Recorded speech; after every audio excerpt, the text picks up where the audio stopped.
शिमला और मनाली दोनों ही हिमाचल प्रदेश के बहुत खूबसूरत हिल स्टेशन में शिमला समुद्र तल से 7,467 फीट की ऊंचाई पे स्थित है। वहीं मनाली समुद्र तल से 6,725 फीट की ऊंचाई पे स्थित है। दोनों ही हिल स्टेशन अपने मॉल रोड, प्राचीन मंदिर, देवदार के वृक्षों से ढके हुए ऊंचे ऊंचे पहाड़, विंटर सीजन के टाइम पे होने वाली हैवी स्नोफॉल, ट्रैकिंग एक्टिविटी और अपनी एडवेंचर एक्टिविटीज के लिए फेमस है। तो कुछ लोग या तो शिमला घूमने जाते हैं या फिर कुछ लोग मनाली घूमने जाते हैं, बट यकीन मानिए शिमला और मनाली साथ में घूमना एक बेहद ही रोमांचक सफर है। बात करें अगर कि कौन सा मौसम शिमला और मनाली घूमने के लिए बेस्ट है, तो सर्दियों में मिड दिसंबर से लेके फरवरी तक और गर्मियों में मई से लेके जून तक। तो आइए इस वीडियो में हम डिस्कस करेंगे कि आप कैसे शिमला और मनाली साथ में घूम सकते हैं। तो इस बात का अंदाजा लगाना थोड़ा मुश्किल है कि आप कौन से शहर से शिमला मनाली का कंप्लीट टूर करना चाहते हैं, तो हम दिल्ली और चंडीगढ़ को सेंटर पॉइंट मान के चलते हैं। तो शिमला मनाली घूमने के लिए मैं दो तरह के प्लान आपसे डिस्कस करूंगा, first by public transport and second by private taxi. तो पूरे टूर प्लान को हमने डेज के हिसाब से बांट दिया है। तो आइए डिस्कस करते हैं एक एक करके, और सबसे पहले डिस्कस करते हैं कि आप पब्लिक ट्रांसपोर्ट से शिमला मनाली का कंप्लीट टूर कैसे कर सकते हैं। तो डे 1 में सफर की शुरुआत होगी आपके शहर से, और मैं ये मानकर चलता हूँ कि आप डे 1 में दिल्ली या चंडीगढ़ पहुँच जाएंगे। डे 1 में दिल्ली या चंडीगढ़ पहुँच के आप शिमला के लिए अपने सफर की शुरुआत करेंगे। तो दिल्ली से शिमला आप बाई बस और बाई ट्रेन दोनों तरीके से पहुँच सकते हैं। तो सबसे पहले बात करते हैं कि आप बाई बस शिमला कैसे पहुँच सकते हैं। बात करें अगर बस की, तो आप दिल्ली के कश्मीरी गेट, ISBT और चंडीगढ़ के सेक्टर 43 बस स्टैंड से आसानी से शिमला के लिए बस ले सकते हैं। बात करें अगर किराए की, तो ऑर्डिनरी नॉन AC बस 531 रुपए लेती है। वॉल्वो दिल्ली से मिनिमम 800 रुपीज लेती है। चंडीगढ़ से ऑर्डिनरी बस की बात करें तो 250 रुपीज, और वॉल्वो की बात करें तो 800 रुपीज मिनिमम चार्ज कर सकती है। ध्यान देने वाली बात यह है कि बस या तो आपको शिमला बाईपास क्रॉसिंग पे उतारेगी या फिर आपको न्यू बस स्टैंड उतारेगी, जिसको की टूटी कांडी बस स्टैंड भी बोला जाता है। Shimla mall road new bus stand से करीबन 4.5 किलोमीटर दूर है, और क्योंकि मॉल रोड पे व्हीकल्स अलाउ नहीं है, तो आप व्हीकल से मॉल रोड नहीं जा सकते हैं। मॉल रोड शिमला आने के लिए आपको न्यू बस स्टैंड से ओल्ड बस स्टैंड आना पड़ेगा। ओल्ड बस स्टैंड तक आने के लिए टैक्सी 200 से 300 रुपए और नॉर्मल बस 10 से 15 रुपए लेती है। ओल्ड बस स्टैंड से आप कार्ट रोड होते हुए शिमला लिफ्ट पहुंच सकते हैं, जहां से आप 10 रुपए की टिकट लेकर सीधा मॉल रोड शिमला पहुंच सकते हैं। आप बाई ट्रेन भी शिमला जा सकते हैं। ट्रेन से शिमला पहुंचने के लिए आपको कालका रेलवे स्टेशन पहुंचना पड़ेगा, और उसके बाद कालका से आपको टॉय ट्रेन से शिमला जाना पड़ता है। दिल्ली से कालका रेलवे स्टेशन आप बाई बस, बाई कैब और बाई ट्रेन पहुंच सकते हैं। क्योंकि कैब और बस से कालका पहुंचना थोड़ा महंगा पड़ सकता है, इसलिए ये मैं आपको बिल्कुल भी रिकमेंड नहीं करूंगा। दिल्ली से कालका जाने के लिए ट्रेन सबसे बेस्ट ऑप्शन है, और दिल्ली से कालका के लिए काफी सारी ट्रेन भी अवेलेबल है। ज्यादा ट्रेन होने की वजह से मैं सभी का किराया आपको नहीं बता सकता, बट हर एक क्लास का मिनिमम किराया आपको ऊपर स्क्रीन पे शो हो जाएगा। बात करेंगे चंडीगढ़ से कालका पहुंचने की, तो चंडीगढ़ से कालका पहुंचने का सबसे सस्ता तरीका भी ट्रेन से ही है। तो आप चंडीगढ़ से कालका वाया ट्रेन आ सकते हैं, और उसके टिकट आप ऑनलाइन बुक कर सकते हैं। ध्यान देने वाली बात यह है कि दिल्ली या चंडीगढ़ से अगर आप कालका बाई ट्रेन आ रहे हैं, तो आपको बुकिंग हमेशा यह ध्यान में रखकर करानी है कि कालका से शिमला की ट्रेन कितने बजे की है, क्योंकि कालका से शिमला की ज्यादातर ट्रेन मॉर्निंग में चलती है। तो कालका से शिमला की ट्रेन के टाइम के अनुसार ही अपना दिल्ली या चंडीगढ़ से कालका के लिए टिकट बुक करें, ताकि आपको ज्यादा देर कालका के रेलवे स्टेशन पे समय ना बिताना पड़े। तो आइए अब बात करते हैं कि कालका से शिमला के लिए कौन कौन सी टॉय ट्रेन अवेलेबल है, उनका किराया कितना है और उनका टाइमिंग क्या है। 52453 कालका शिमला एक्सप्रेस, जो कि सुबह 6:20 पे चलती है और 11:35 पे शिमला उतार देती है। 52451 शिवालिक डीलक्स एक्सप्रेस 5:45 को सुबह चलती है और 10:25 पे शिमला उतार देती है। 52455 हिमालय क्वीन, जो कि 12:10 बजे दिन में चलती है, 5:20 पे आपको शाम को शिमला छोड़ देती है। 52459 कालका शिमला एक्सप्रेस, जो कि 7 बजे मॉर्निंग में निकलती है और 12:55 में दिन में आपको शिमला छोड़ देती है। 72451 रेल मोटर, जो कि 5:25 मॉर्निंग में निकलती है और 9:25 मॉर्निंग में आपको शिमला छोड़ देती है। 52457 कालका शिमला एक्सप्रेस, जो कि 3:30 बजे सुबह कालका से निकलती है और सुबह 8:55 पे शिमला छोड़ देती है। तो सभी टॉय ट्रेन के बारे में जानकारी इसलिए भी मैंने विस्तार से दी है, क्योंकि कालका से शिमला टॉय ट्रेन का सफर हर कोई अपनी लाइफ में एक ना एक बार जरूर करना चाहेगा, अगर वो इसके बारे में थोड़ा बहुत भी जानता है तो। क्योंकि यह सफर बहुत रोमांचित, बहुत नज़ारों भरा और बहुत एडवेंचर से भरा हुआ होता है। तो आइए अब बात करते हैं कि शिमला और उसके आसपास आप कहां कहां घूम सकते हैं। सभी घूमने वाली जगहों को हमने डे के हिसाब से बांट दिया है। तो आइए डिस्कस करते हैं एक एक करके। मॉल रोड, तो अगर आप 11 बजे तक शिमला पहुंच जाते हैं और 1 बजे तक भी अच्छे से आराम फरमा के अपने होटल से बाहर आ जाते हैं तो आप सबसे पहले मॉल रोड घूम सकते हैं। मॉल रोड पे आप शॉपिंग, कैफे, रेस्टोरेंट, वॉकिंग और फोटोग्राफी का लुत्फ उठा सकते हैं। यह ब्रिटिश रूल के दौरान बनाई हुई काफी सारी बिल्डिंग्स हैं जो मॉल रोड की खूबसूरती को और ज्यादा बढ़ा देती हैं। यहाँ काफी सारे फेमस खाने पीने की दुकानें भी हैं, जैसे कि city point bakery, Indian coffee house, Sitaram and sons जो कि अपने लुच्ची चने के लिए फेमस है। लुच्ची आप एक किस्म का कुलचा या भटूरा भी बोल सकते हैं। इसके अलावा त्रिशूल बेकरी, हिमाचल रसोई और इसके अलावा भी आपको यहाँ पे खाने पीने और शॉपिंग की काफी सारी बजटेड दुकानें मिल जाएंगी। आप मॉल रोड रात को भी विजिट कर सकते हैं। रात में लाइटों से जगमगाता हुआ मॉल रोड की खूबसूरती देखने लायक होती है। लोअर बाजार, अगर आप बजट में शॉपिंग करना चाहते हैं तो मॉल रोड के साथ लगा हुआ लोअर बाजार आपके लिए बिल्कुल परफेक्ट प्लेस है, क्योंकि मॉल रोड पे शॉपिंग करना आपको थोड़ा सा कॉस्टली पड़ सकता है, तो आप यहाँ से भी शॉपिंग कर सकते हैं। यहाँ पे आप pashmina shawl, sweater, suit, sari, blazer और भी बहुत सारे चीज कम बजट में खरीद सकते हैं। स्कैंडल पॉइंट, आपको बता दूं, अगर आप राजीव गांधी खेल परिसर होते हुए या शिमला लिफ्ट की तरफ से होते हुए मॉल रोड का सफर शुरू कर रहे हैं तो मॉल रोड के अंतिम छोर पे स्थित है स्कैंडल पॉइंट। यहाँ से एक रास्ता द रिच शिमला को जोड़ता है। बात करें स्कैंडल पॉइंट की तो इसको स्कैंडल पॉइंट इसलिए भी बोला जाता है क्योंकि 1892 में पटियाला के महाराज भूपिंदर सिंह को शिमला की वायसराय की बेटी से प्यार हो गया था और इसी स्कैंडल पॉइंट से वो वायसराय की बेटी को लेके भाग गए थे, तभी से इसका नाम पड़ा scandal point. The ridge Shimla, the ridge एक खुला मैदान है जहां एक तरफ आप क्राइस्ट चर्च तो दूसरी तरफ आप इंडियन फ्लैग को लहराते हुए देख सकते हैं। क्राइस्ट चर्च की बात करें तो अंग्रेजों द्वारा ये 1857 में बनवाया गया था और इसकी खूबसूरती देखते ही बनती है। द रिज से आप एक तरफ खूबसूरत पहाड़ तो दूसरी तरफ आप जाकू मंदिर में लगे हुए हनुमान जी की मूर्ति देख सकते हैं। इसके अलावा यहाँ से आप ब्यूटीफुल सनसेट भी देख सकते हैं। View point Shimla, Christ church के बराबर से निकलता हुआ एक रास्ता आपको जाकू मंदिर लेकर जाता है। इसी रास्ते पे थोड़ा सा ऊपर चलते ही आपको एक हट जैसा प्लेस मिलता है जिसको व्यू पॉइंट के नाम से भी जाना जाता है। आप यहाँ से पूरा शिमला अच्छे से देख सकते हैं और पूरा रिज का मैदान आप यहाँ से बहुत अच्छे से देख सकते हैं, जिसकी खूबसूरती देखते ही बनती है। तारा देवी टेम्पल, तारा देवी मंदिर शिमला से करीबन 12 किलोमीटर की दूरी पर स्थित है। इस मंदिर को 1766 में राजा भूपिंदर सिंह ने बनवाया था। यहाँ पहुँचने के लिए आप शिमला के ओल्ड बस स्टैंड से कैब या बस ले सकते हैं और यकीन मानिए एक बार यहाँ पहुँचने पे आपका यहाँ से जाने का मन बिल्कुल भी नहीं करेगा, क्योंकि मंदिर थोड़ी सी हाइट पे और यहाँ से पूरा शिमला नजर आता है। आसपास के पहाड़ों का नजारा यहाँ से बहुत ही ज्यादा सुंदर दिखाई देता है। तो आइए आप बात करते हैं डे 2 की। तो डे 2 में आप अर्ली मॉर्निंग उठ के जाकू टेम्पल का ट्रैक कर सकते हैं। जाकू टेम्पल जाकू हिल पे स्थित हनुमान जी का मंदिर है। यहाँ हनुमान जी का 108 फीट का स्टैचू भी है। ऐसा माना जाता है हनुमान जी लक्ष्मण के लिए जब संजीवनी बूटी ढूंढने निकले थे तब उन्होंने यहाँ पे रुक कर थोड़ी देर आराम करा था। Jakhu temple early morning trek करने का सजेशन मैंने इसलिए आपको दिया क्योंकि यहाँ से सनराइज बहुत ही प्यारा दिखाई देता है। जाकू टेम्पल का ट्रैक करते समय सबसे ज्यादा ध्यान देने वाली बात यह है कि यहाँ बंदर बहुत ही ज्यादा है, तो खाने पीने का सामान हाथ में ना लेकर चले, कभी भी आक्रमण हो सकता है। वैसे तो जाकू टेम्पल आप शिमला रोपवे से भी आ सकते हैं, बट अर्ली मॉर्निंग में ये रोपवे नहीं चलता है। रोपवे की टाइमिंग की बात करें तो मॉर्निंग में 9:30 बजे ये स्टार्ट होता है। रोपवे के किराए की बात करें तो एडल्ट 1 वे टिकट 250 रुपीज, एडल्ट 2 वे टिकट 470 रुपीज रहती है। वहीं 3 से 12 साल के बच्चों की टिकट बात करें तो रोपवे का ticket 200 rupees for one side and 390 rupees for both side रहता है।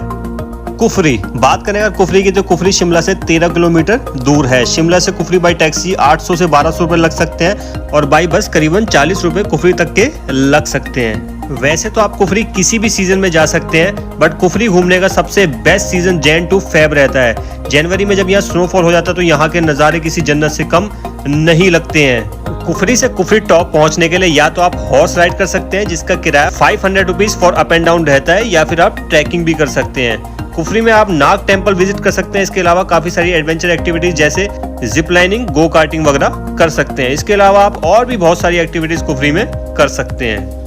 Green valley, green valley Shimla से 7 किलोमीटर दूर है और खास बात यह है कि ये प्लेस शिमला से कुफरी वाले रास्ते के बीच में ही आता है। ग्रीन वैली देवदार के घने हरे भरे जंगलों से घिरा हुआ है। ये प्लेस शांति में थोड़ा समय बिताने और फोटोग्राफी करने के लिए बहुत ही शानदार है। नालदेहरा, डे 2 में आप नालदेहरा भी विजिट कर सकते हैं। नालदेहरा शिमला से करीबन 24 किलोमीटर की दूरी पर स्थित है। यह बहुत ही खूबसूरत हिल स्टेशन है। ब्रिटिश रूल के दौरान लॉर्ड कर्जन ने यहाँ गोल्फ कोर्स बनवाया था। आप यहाँ एक तरफ देवदार के घने पेड़ तो दूसरी तरफ बर्फ से ढके हुए या कोहरे से ढके हुए पहाड़ देख सकते हैं, जिनके बीचों बीच है गोल्फ कोर्स। क्योंकि कुफरी में भीड़ काफी ज्यादा रहती है, तो अगर आप एक शांतिमय और नजारों से भरी हुई जगह आना चाहते हैं तो आप कुफरी के साथ साथ नालदेहरा भी आ सकते हैं। कुफरी और नालदेहरा के नज़ारे इतने खूबसूरत है कि चाहे तो एक रात आप यहाँ होम स्टे, कैंप या रिजॉर्ट में भी रुक सकते हैं।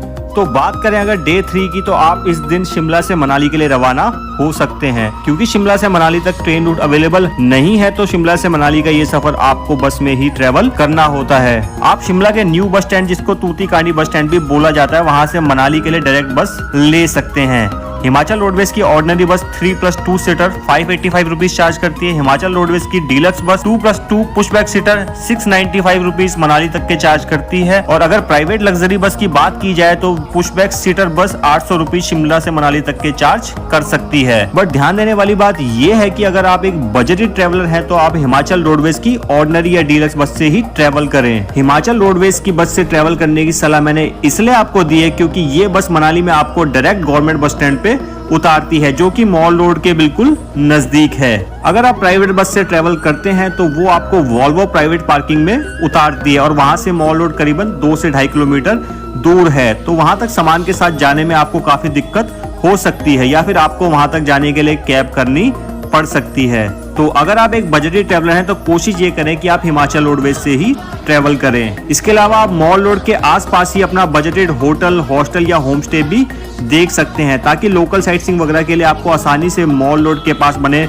गवर्नमेंट बस स्टैंड से बस या टैक्सी मिल सके। अदरवाइज अगर आप अच्छा खासा बजट बनाकर आए हैं तो फिर आप मनाली में कहीं भी रुक सकते हैं और प्राइवेट बस से भी शिमला से मनाली आ सकते हैं। शिमला से मनाली की दूरी की बात की जाए तो 240 किलोमीटर का ये सफर आप करीबन 8 घंटे में तय कर सकते हैं। शिमला से मनाली का ये सफर बड़ा ही रोमांचक और नजारों भरा होता है। इस सफर के दौरान आप सुंदरनगर लेक, मंडी में बने पंडो डैम, कुल्लू शहर, साथ साथ बहती हुई ब्यास नदी, कुल्लू की और टनल, रिवर राफ्टिंग के नजारे, कुल्लू के नजदीक आसमान में उड़ते पैराग्लाइडर्स और हॉट एयर बैलून के नजारों का लुत्फ आप बस में बैठे बैठे देख के उठा सकते हैं। तो मैं ये मान के चलता हूँ कि आप अर्ली मॉर्निंग में 8 बजे बस में बोर्ड करके शाम को 5 बजे तक मनाली पहुंच जाएंगे। तो इस डे 3 में आप होटल चेक इन करके और थोड़ा बहुत रेस्ट मनाली में करने के बाद मॉल रोड मनाली घूमने के लिए निकल सकते हैं। शाम को लाइटों से जगमगाता हुआ मॉल रोड की खूबसूरती देखते ही बनती है। यहाँ पे आप शॉपिंग कर सकते हैं, रेस्टोरेंट वगैरह में खाना खा सकते हैं और मॉल रोड पे वॉक का मजा ले सकते हैं। और क्योंकि मैक्सिमम मंदिर, टूरिस्ट स्पॉट शाम के टाइम पे बंद हो जाते हैं तो ज्यादा कोई घूमने का ऑप्शन आपके पास शाम को नहीं बचता है। तो आप इसके बाद जाके डायरेक्ट होटल जाके वहां पे रेस्ट कर सकते हैं और शिमला से मनाली के सफर के दौरान हुई थकावट को दूर कर सकते हैं। अब बात करते हैं डे 4 की। तो डे 4 में आप मनाली लोकल साइट सीइंग कर सकते हैं, जिसमें आप घूम सकते हैं हडिम्बा देवी टेम्पल, इसी के साथ में उनके पुत्र घटोत्कच का भी टेम्पल है। दोनों टेम्पल, दोनों मंदिर बहुत ही ज्यादा खूबसूरत हैं। अगर हिस्ट्री या इतिहास के नजर से अगर आप ना भी देखें तो ये टेम्पल बहुत ही ज्यादा खूबसूरत है। यहाँ पे फोटोग्राफी और घूमने में एक अलग ही आनंद आता है। यहाँ पे आप अंगोरा रैबिट को हाथ में लेके फोटो खिंचवा सकते हैं, हिडिम्बा देवी टेम्पल के सामने खड़े होकर फोटो खिंचवा सकते हैं, आप यॉक के साथ यहाँ फोटो खिंचवा सकते हैं और काफी सारी एक्टिविटीज भी यहाँ पे कर सकते हैं। अंगोरा रैबिट के साथ फोटो खिंचवाने का 20 से 50 रुपए तक का चार्ज अंगोरा रैबिट वाले आपसे ले सकते हैं और यॉक के ऊपर फोटो खिंचवाने का 50 रुपए चार्ज लिया जाता है। इसके अलावा आप वन विहार घूम सकते हैं। वन विहार में जाने के लिए आपको 20 रुपए की टिकट लेनी पड़ती है अगर आप एक एडल्ट हैं तो, और अगर आप एक बच्चे हैं तो आपको 10 रुपए की टिकट चार्ज देना पड़ता है। वन विहार में आप काफी सारे वन्य प्राणी देख सकते हैं। इसके अलावा आप वन विहार में पैडल बोटिंग भी कर सकते हैं, जिसका चार्ज 50 रुपए रहता है। क्योंकि हडिम्बा देवी टेम्पल और वन विहार दोनों साथ साथ है तो आप ज्यादा टाइम खराब ना करे बिना ये दोनों घूम सकते हैं। और सबसे प्लस पॉइंट ये है कि मॉल रोड जस्ट इसके साथ में है, तो मॉल रोड भी आप आसानी से घूम सकते हैं। मॉल रोड पे आप शॉपिंग कर सकते हैं, अच्छे रेस्टोरेंट में खाना खा सकते हैं और मॉल रोड पे एक वॉक का एंजॉय आप कर सकते हैं, अच्छी अच्छी फोटो यहाँ पे खींच सकते हैं। बस ध्यान देने वाली बात यह है कि मॉल रोड में फैक्ट्री मेड आइटम जो कि दिल्ली या जलंधर से जाते हैं तो थोड़े कॉस्टली यहाँ पे रहते हैं as compared to mall road. आप ओल्ड मनाली से शॉपिंग कर सकते हैं, जहाँ पे चीजें हैंडमेड और थोड़ी सस्ती मिलती हैं as compared to mall road. इसके बाद आप वशिष्ठ टेम्पल जा सकते हैं, जो कि वशिष्ठ मुनि के ऊपर आधारित एक टेम्पल है। वहाँ पे एक गर्म पानी का कुंड भी है, जिसमें नहा के आप अपनी स्किन डिजीजेस को खत्म कर सकते हैं। ऐसा बोला जाता है कि वहाँ पे नहाने से स्किन की डिजीज कम हो जाती हैं और ठंड में उस गर्म पानी के कुंड में नहाने में मजे ही अलग आते हैं। वशिष्ठ टेम्पल घूमने के बाद और गर्म पानी के कुंड में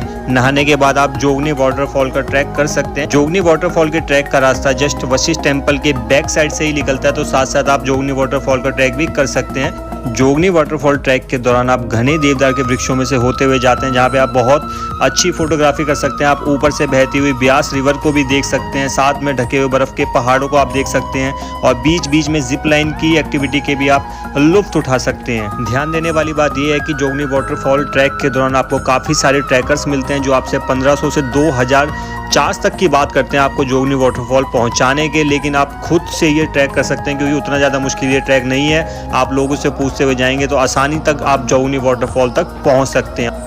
अब बात करते हैं ओल्ड मनाली। ओल्ड मनाली अपने कैफेज, मनाली के old culture, cheap hostel, handmade woollen items, अपने वुडन के हाउसेज, इन सब चीज़ों के लिए बहुत ज़्यादा फेमस है। आप यहाँ से भेड़ की ऊन से बनी हुई हैंडमेड शॉलें, टोपियाँ और स्वेटर ले सकते हैं जो कि काफ़ी गर्म होती हैं। ओल्ड मनाली में आप मनु टेम्पल और क्लब हाउस मनाली भी विजिट कर सकते हैं। क्लब हाउस में आप काफ़ी सारी एडवेंचर एक्टिविटीज़ कर सकते हैं जैसे go karting, river crossing, zip lining etcetera.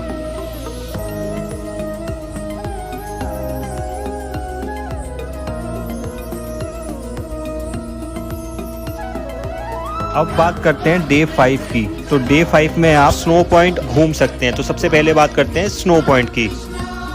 तो स्नो पॉइंट को बेसिकली 3 पार्ट्स में मैं डिवाइड करूंगा, जिसमें से फर्स्ट है सोलांग वैली, सेकंड है सिसु या खोकसर एंड थर्ड है रोहतांग पॉइंट। इन तीनों लोकेशन को घूमने का एक अलग अलग टाइम होता है, डिपेंड करता है कि आप कौन से सीज़न में मनाली जा रहे हैं। फॉर एग्जांपल अगर आप मई टू अक्टूबर में मनाली जा रहे हैं तो आपको रोहतांग पास जाना पड़ेगा स्नो देखने के लिए, क्योंकि उस टाइम स्नोफॉल नहीं होता है, इसलिए आप पहले से गिरी हुई बर्फ़ का ही रोहतांग पास में मज़ा उठा सकते हैं। अगर आप नवंबर दिसंबर के महीने में मनाली जा रहे हैं तो रोहतांग पास क्लोज हो जाता है, तब आपको सिसु खोकसर में जाकर स्नो का मज़ा उठा सकते हैं। और अगर आप आफ्टर दिसंबर या दिसंबर से मार्च के बीच में मनाली जा रहे हैं तो खोकसर सिसु भी क्लोज रह सकते हैं। बहुत प्रोबेबली चांस है कि खोकसर सिसु बंद हो जाए, क्योंकि खोकसर सिसु का रास्ता अटल टनल क्रॉस करते हुए लाहौल तक आपको लेकर जाता है, जो कि ज़्यादा बर्फ़ गिरने के कारण कई बार बंद हो जाता है। तब उस केस में आप सोलांग वैली में ही और मेन मनाली में ही बर्फ़ का लुत्फ उठा सकते हैं। अब बात करते हैं डे 6 की। तो डे 6 में आप पूरा कुल्लू अच्छे से घूम सकते हैं। कुल्लू में आप Kullu shawl factory, river rafting point, paragliding point, Vaishno temple, angora shawl shop, Naggar castle, art gallery, ये सब चीज़ें घूम सकते हैं। रिवर राफ्टिंग की अगर बात करी जाए तो रिवर राफ्टिंग के चार्जेस 500 से 1500 के बीच में रह सकते हैं। ये आपकी बार्गेनिंग के ऊपर डिपेंड करता है कि आप कितने कम प्राइस में रिवर राफ्टिंग कर सकते हैं। अगर पैराग्लाइडिंग की बात करें तो पैराग्लाइडिंग धोबी में की जाती है और उसका चार्ज अप्रॉक्सीमेटली 2000 से 2500 तक रह सकता है विद वीडियो। तो पैराग्लाइडिंग की ये वायरल वीडियो आप सभी ने जरूर देखी होगी। तो 200 ज़्यादा ले ले लेकिन लैंड करा दे भाई, 500 ज़्यादा ले ले लेकिन लैंड करा दे। आज माता जो इसमें आया। तो ये पैराग्लाइडिंग की वीडियो यही धोबी की थी। इसके अलावा आप सोलांग वैली में भी पैराग्लाइडिंग कर सकते हैं, बट पर्सनली मैं आपको सजेस्ट करूंगा कि आप धोबी से पैराग्लाइडिंग करें, क्योंकि सोलांग वैली में उतनी ज़्यादा हाइट से पैराग्लाइडिंग आपको नहीं करवाई जाती है जितनी धोबी से आपको करवाई जाती है। और ज़्यादा हाइट से पैराग्लाइडिंग करने से व्यू जो है बहुत ही ज़्यादा सुंदर और ज़बरदस्त नज़र आता है। तो मैं आपको सजेस्ट करूँगा कि आप धोबी से ही पैराग्लाइडिंग करें। और बात एडवेंचर एक्टिविटीज़ की हुई है तो आपको बता दूं कि आप कुल्लू में हेलीकॉप्टर राइड और हॉट एयर बैलून राइड भी कर सकते हैं। हेलीकॉप्टर राइड का चार्ज 6000 पर पर्सन यानी कि 6000 रुपये रह सकता है और हॉट एयर बैलून का चार्ज 1200 रुपये पर पर्सन यानी 1200 पर पर्सन रह सकता है। हेलीकॉप्टर राइड आपको स्नो पीक माउंटेन्स के ऊपर से रोहतांग दिखाते हुए वापस आती है, जबकि हॉट एयर बैलून सिर्फ 300 मीटर तक ही ऊपर उड़ सकता है, जो कि इसकी लिमिटेशन है। तो आप अपने हिसाब से देख सकते हैं कि आपको कौन सी एक्टिविटी करनी है। आप चाहें तो डे 6 में कुल्लू के एडवेंचर पॉइंट्स और नगर कैसल को स्किप करके बिजली महादेव या मणिकरण का प्लान भी कर सकते हैं और डे 7 में दिल्ली या चंडीगढ़ वापस पहुंच सकते हैं। बिजली महादेव खराल वैली कुल्लू में है, जो कि हर 12 साल में शिवलिंग के ऊपर बिजली गिरने के लिए फेमस है। बिजली महादेव जाने से पहले एक बात का ध्यान रखें कि बिजली महादेव के लिए आपको 30 से 50 मिनट तक की ट्रैकिंग कर सकती है। तो अगर आप ट्रैकिंग करने में कंफर्टेबल हैं तभी बिजली महादेव का प्लान बनाएं। और बात करें मणिकरण की, तो मणिकरण में मणिकरण गुरुद्वारा, गर्म पानी का कुंड और शिव का एक मंदिर है जहां आप घूम सकते हैं। तो अगर बात की जाए मनाली में पब्लिक ट्रांसपोर्ट से घूमने की, तो HPTDC यानी Himachal Pradesh tourism development corporation की साइट सीइंग बस के द्वारा आप मनाली घूम सकते हैं।